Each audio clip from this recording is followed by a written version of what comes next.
কলঙ্কিত দলের রাজ্য সভাপতি মাননীয় সুকান্ত ভট্টাচার্য, আপনি আপনার মন্তব্য যেখান থেকে করেছেন, আপনাদের দলের ওইটা চরিত্র, আপনাদের দলের বেশ কিছু চরিত্র আছে।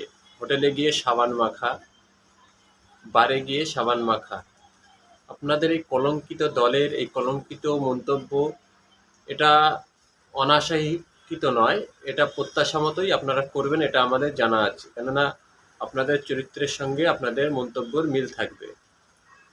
প্রশ্ন এখানে একটাই, একজন চাওয়ালা 17 বছর বয়সে বিয়ে করার পরে, কিছুদিন মজা মস্তি করার পরে, সেই স্ত্রীকে স্ত্রীর মর্যাদা না দিয়ে ফেলে রেখে বিভিন্ন জায়গায় ঘুরে বেড়িয়েছে।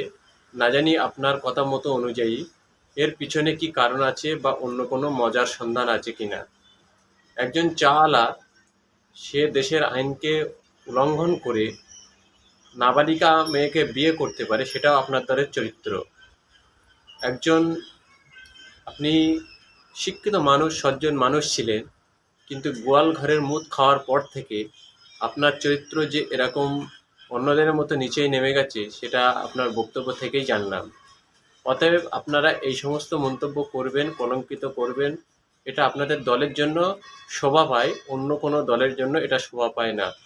অতএব আপনারা স্বাধীনতার পূর্বে, স্বাধীনতার পরে দেশ বিরোধিতায় মত্ত ছিলেন, আজও আছেন, এবং সাবান খেলায় মত্ত থাকবেন, এটাই স্বাভাবিক ঘটনা।